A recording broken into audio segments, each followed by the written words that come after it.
Everybody just got an extension.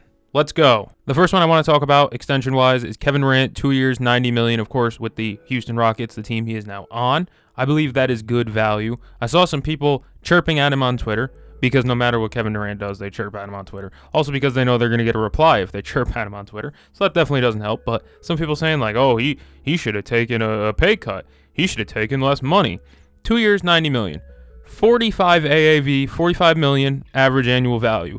Do you want to know players who are currently making $45 million? I'll help you out. This season, there's currently nobody actually making $45 million, but if I do around $45 million, actually there's one. Domantas Sabonis is making $45 million. Lauri Markkanen's making $46 million. James Harden's making $42.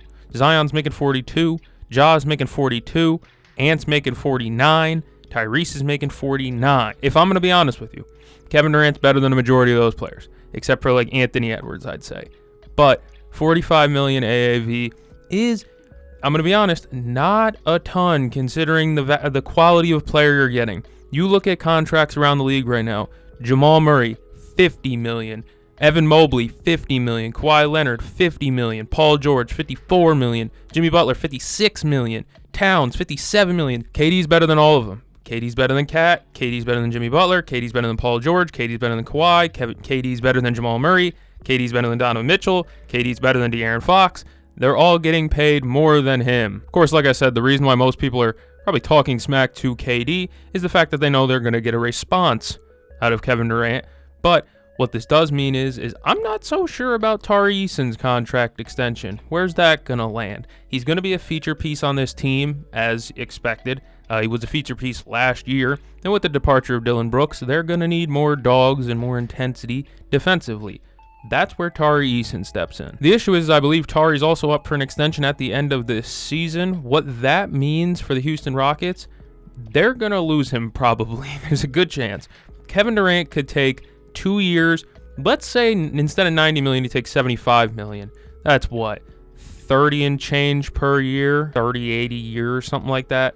Pretty damn close, 37 and a half, whatever. That's still not enough to get Tari Eason a damn contract. If they want to go into the second apron, they can. However, what that would mean is they'd be a lot more restricted as a team as to what moves they can and can't do. However, Tari Eason might be worth it. I think what they're going to try and do is wait out this season, see how far they can get. If they end up going on a big run, conference finals, whatever, I think there's a good chance they just say, you know what? Give Tari the contract. We'll rely on internal development along with Kevin Durant to really help us win. If they were to somehow get worse from last year, which is a real reality, they were the 2 seed last year. If they were to get worse, or God forbid another first round exit, then you're starting to look at it and maybe say we got to make some changes here, whether that's cashing out the young guys, not all the young guys, not the Amens or the Shinguns. I mean cashing out the young guys and sign and trade Tari and get rid of Reed. But as for right now, I think they're in a really good position to win a championship this year. They're not perfect. It's not a perfect roster, but it is a team that can match size with Oklahoma City because they have the ability to go big with Adams at the 5, Şengün at the 4, Jabari at the 3. I mean, they can go incredibly big as a team. They can also go relatively small if you want to run Jabari at the 4, Şengün at the 5. That's a small lineup. Not a small lineup at all. Now that I think about it, I don't even know if they have the ability to go small. Who would their small ball 5 be? Jabari? That'd probably be the answer. Otherwise than that, the Thunder are in a great position to be set up for a championship run in the next few years, ideally for them and their fan base. But as for right now, man, $45 million AAV for a guy that's still top 15 in the league at worst. I mean, what are we even arguing about? It's a great deal. Well, not a great deal. A great deal would be to get him on a Brunson contract. The thing is, not every player wants and needs a Brunson contract, and $45 million, like I said, isn't bad money considering, again, 2 years, $90 million. That's $45 million a year. That's about the exact same amount as Domantas Sabonis is getting, and it's a little bit more than OG Anunoby. If you want talent in this league, you got to pay for it. Simple enough. The next one, how about those Blazers? I love me some Portland Trail Blazers. They made a couple of big moves. The first one was inking Toumani Camara, 4 years, $82 million deal. That is about, of course, $20 million average annual value, which is pretty damn good. This guy's a perennial all-defensive type of guy. Led the league in charges taken. Led the league in, I believe, charges per 48 and everything like that. Like, He is a charge magnet with crazy length, good block timing, and I believe he was top 10 in loose balls recovered, maybe? Something of that. One of the hustle stats. He's all over the place in the hustle stats. Plus, he's a developing three-point shooter. I believe he's gotten better three-point shooting-wise just about every year. Last year, he was a lot more respectable. He is their defensive identity with Donovan Clingan. I think they needed him bad to stay.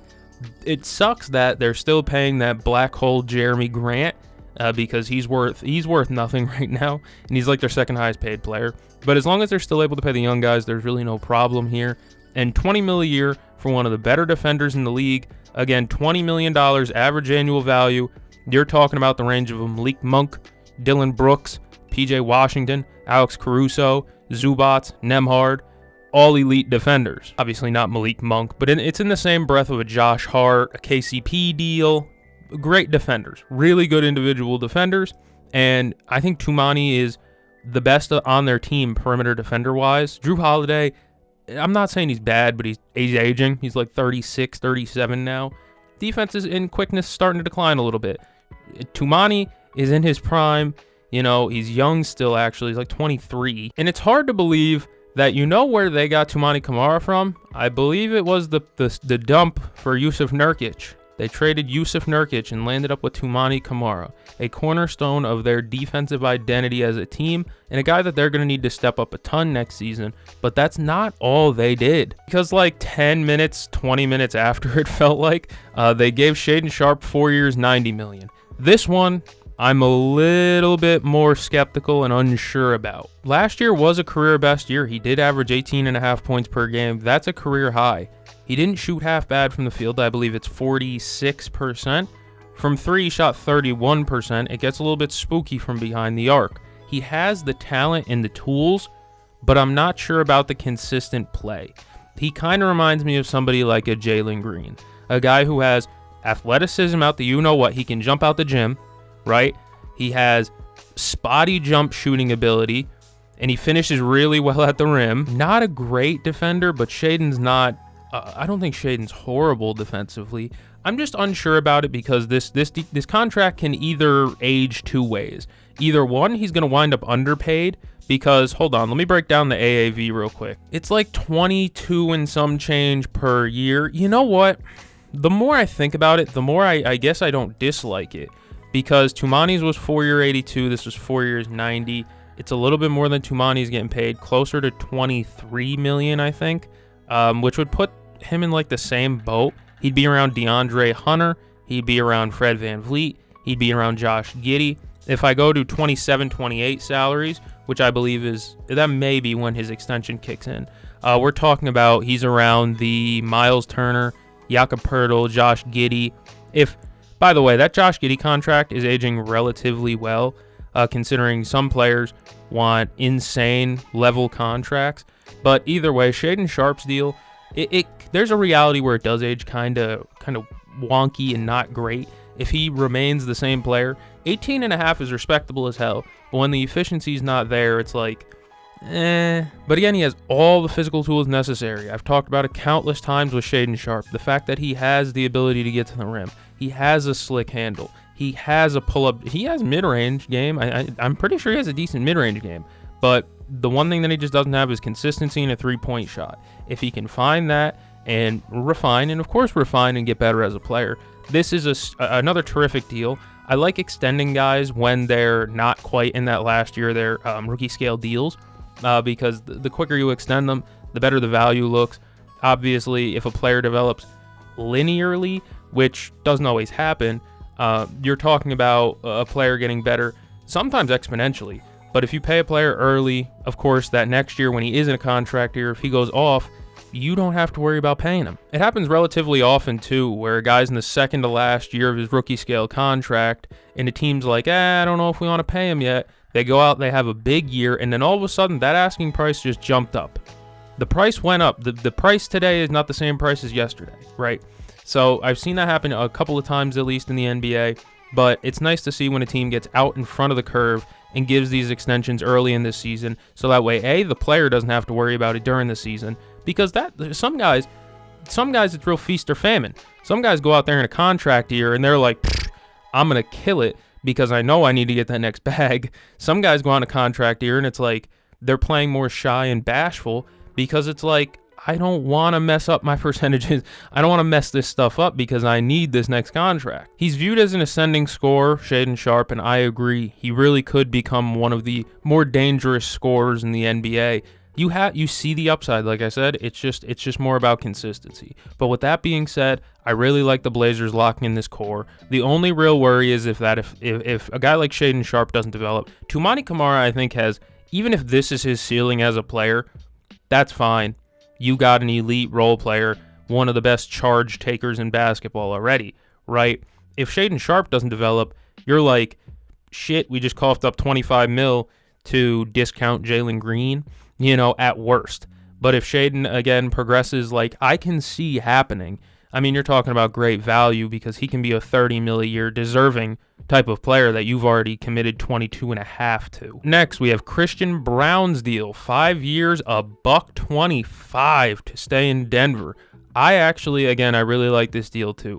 Christian Braun is great at what he does, what he's expected to do. He hits 1 to 2 threes per game. He's not a volume three-point shooter. He's accurate, but he doesn't take a ton of them, which I've always thought kind of irritates me, the fact that he shot, like, he was shooting 40% early in the season last year. I don't think he ended at 40, but he was shooting really well.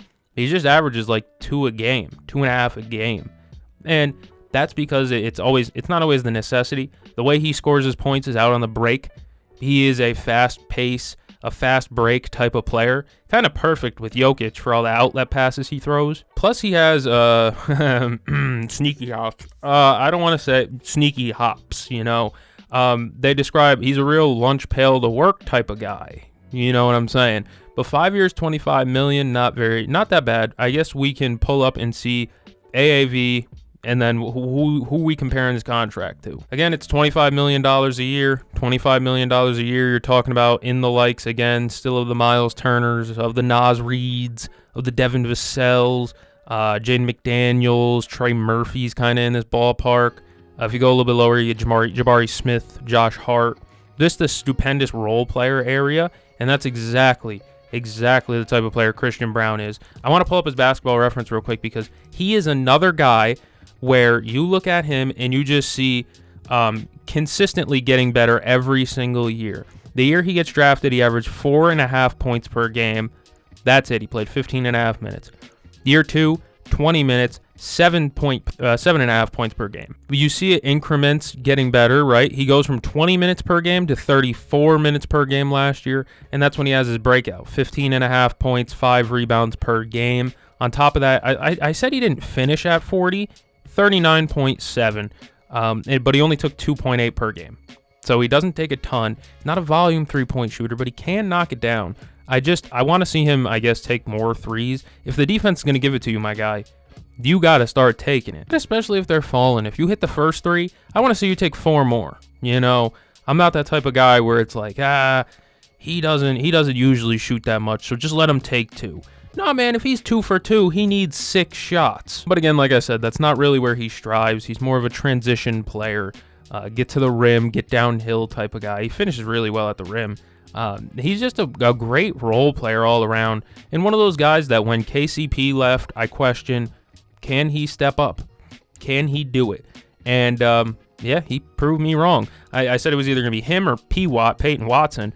P-Watt is just the same player every year. If he can develop a three-pointer, then I'm interested. Until then, I've broken up with my Peyton Watson, and I'm now dating my Christian Braun. I believe Christian Braun was also top 5 in total plus-minus last year, and like win shares or something. He's all over the place for those plus-minus stats as well, because similarly to Jokic, they don't once they sub him out, that production dipped drastically last season. CB is a real game winner, I guess. He's the type of guy that's not going to average 20, but also he comes up with clutch plays, man. I like Christian Braun a lot. Another extension that I just really like, and again, it's in that Josh Giddey range where it's like, okay, it's good role player money, and good role player money is $25 million in today's league, man. That's just nuts to say. You love to see it, though. Guys getting paid, that's how it goes. The last one was Dyson Daniels, 4 years, $100 million. 4 years, $100 million, that's $25 per year again.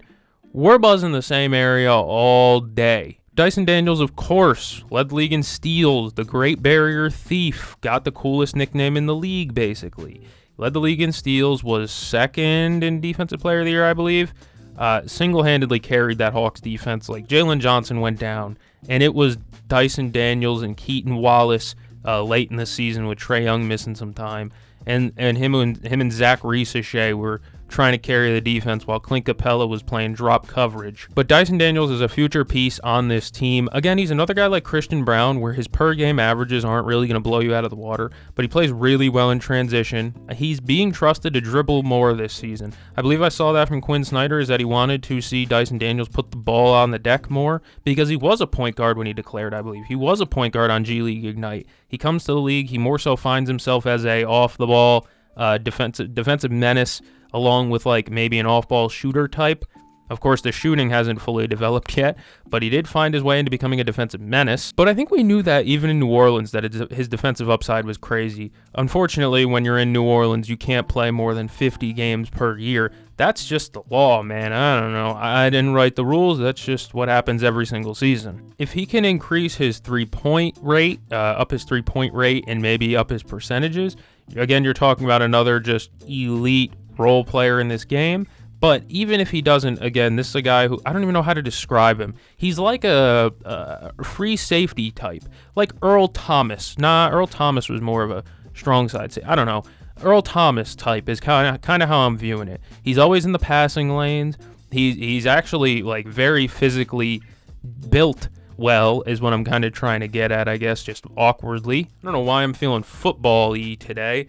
Probably because my team's about to get their ass kicked on Monday Night Football is what it is. But yeah, Dyson Daniels is a special level of defender. We haven't seen a 3 steals per game guy in a long time, it feels like. And this just feels like something Dyson Daniels could just do every year if it really came to it. Will it happen this year? I don't know. I guess it's weird NBA defensively, because like somebody like Rudy Gobert, his blocks per game number just keeps going down, because nobody wants to go at him at the rim anymore. So it's kind of like, are you going to dribble and pass around Dyson Daniels when you know that this guy is a threat to put up 7 steals in a game? He's put up multiple games last year with 7 steals. You know how insane that is? I like all these extensions that got passed out today, man. All these guys I feel like genuinely deserved their rookie level extensions. I'm happy Dyson Daniels got his, because again, buried in New Orleans, it was really weird to gauge his value, but it's nice to see he gets to Atlanta. He builds a nice, I don't know how to describe it, a nice nest for himself. He finds home, and now he gets a contract to match that. And then of course you go to Christian Braun, who's been a prototypical like Jokic role player. He fits the mold, right? He's just what Jokic wants on the court with him, a smart defender, right? Portland signing 2 guys buying low and believing that their defensive identity can carry them this season, which I really, really like. I've been on the Portland wave this offseason. I can't wait for them to completely destroy my expectations in a negative way. I'm expecting like 43 wins. Reality's telling me that's probably not going to happen. I don't know. Give me 43 to 46 wins, and I'm saying it's a successful Trailblazers season. Another small information was Kobe Buffkin getting released, man. I don't get it. I don't know. He was hurt for a lot of last year, but this guy was a top 15 pick, man. And it just seems like every team's out on him. I hope some team decides to give Kobe Buffkin a flyer, because I am a Kobe Buffkin fan. Oh yeah, I forgot to talk about the Keegan Murray extension. $140 million. Gets as high as $32 million in 30-30. And this is a guy who's only regressed in his NBA career. Yeah, that's painful. Bill Simmons called it the worst contract in the NBA already. He might not even be the worst on his team, but he may be, because again, $32 million in 30-30 for a guy who, again, his 3-point percentages just keep falling. His defense has gotten a little bit better. Like, he's a good rim defender now all of a sudden, but who the fuck cares? He's a good rim defender. Well, he's 6'8". Doesn't really happen often at the rim.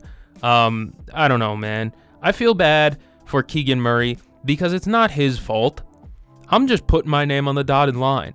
If an NBA team called my phone right now and asked me, yo, we'll give you 2 years, $50 million, come play 2 years for us, I got no NBA experience. The fan base would fucking hate me, but guess what I'm doing? I'm scribbling that. I'm writing my name. I'll write it 10 times on the dotted line. I end up feeling bad for a lot of overpaid players because it's not their fault that they're overpaid. A, their agents deserve a ton of respect for getting them that bag, but also B, like, the team knows what they're signing. You know, how often do you really see a player just get a bag and just completely fall off? Yeah, Ben Simmons happens, but he also had 8 back surgeries. You know, so I end up feeling bad for players that end up getting overpaid. But I guess that's why I liked all these contracts today, because I felt like nobody really got overpaid except for Keegan Murray, which is really difficult, again, to talk about, because I like Keegan Murray, man. See, Iowa State, I think.